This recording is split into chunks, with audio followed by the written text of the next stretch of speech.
So down the hallway in front of me is the part of the inpatient unit for the hospital. There was debris a couple feet deep all the way down through there, mud, 7 to 8 feet of water. It in places it picked the hospital beds up, picked the recliners up, and would just stack them on top of each other. The water was up above the doors or close to the top of the doors in some places. The doors were swollen shut, so a lot of them, as we were digging the debris out, we would have to take the equipment and push the doors through in order to get in there, and then scoop the mud out and haul it out of the facility. And the mud towards the ER side was about 4 feet deep in some places. It was. In some places you'll see. I'll try to get you where you can get a picture. There's mud sitting on the countertops. Right. And the water obviously came this direction. It did. It took the force on this side.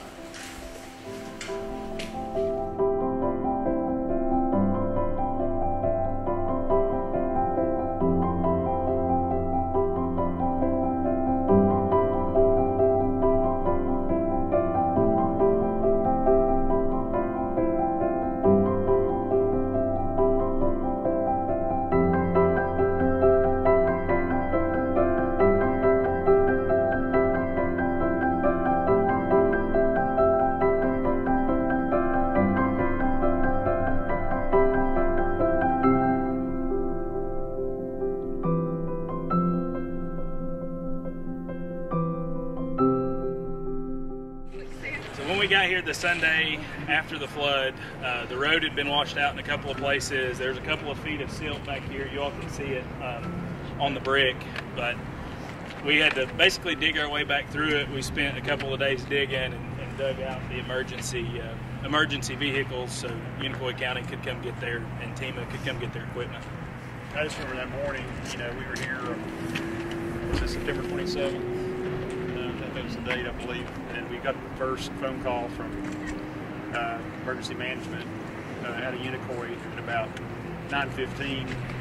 The things didn't look right, with the water, the way it was flowing, and so forth.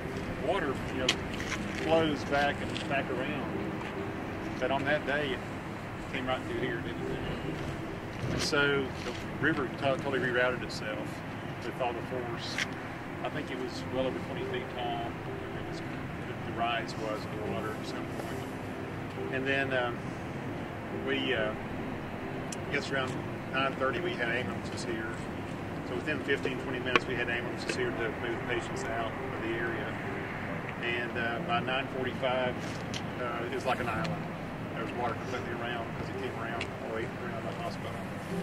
I'd say by 11 o'clock that morning it really started to breach the hospital.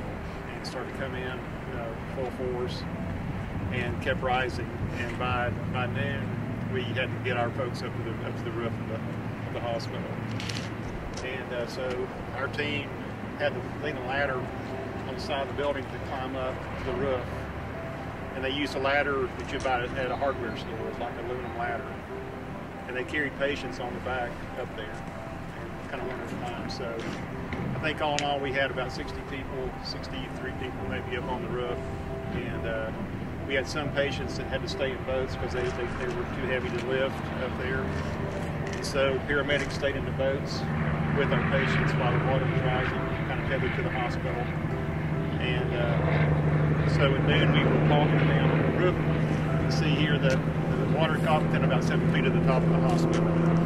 And we had opened our emergency operations center that morning, and we're talking to them via FaceTime. And they were on the roof, and it was probably the scariest I've ever been in 40 years of working in healthcare.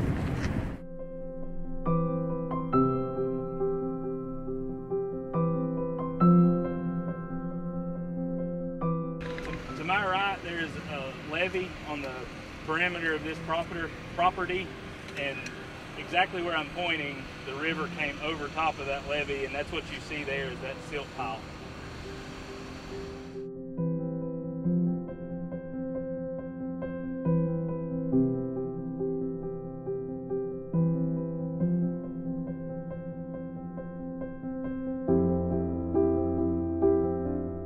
what we're doing with the river rock is trying to reestablish the previous grade. So our process in doing that is working with the railroad to remove the rock and haul it. They're hauling it to the railroad yard in Irwin. They're crushing it and then hauling it to start reestablishing the railroad bed. So it was a win-win for all of us.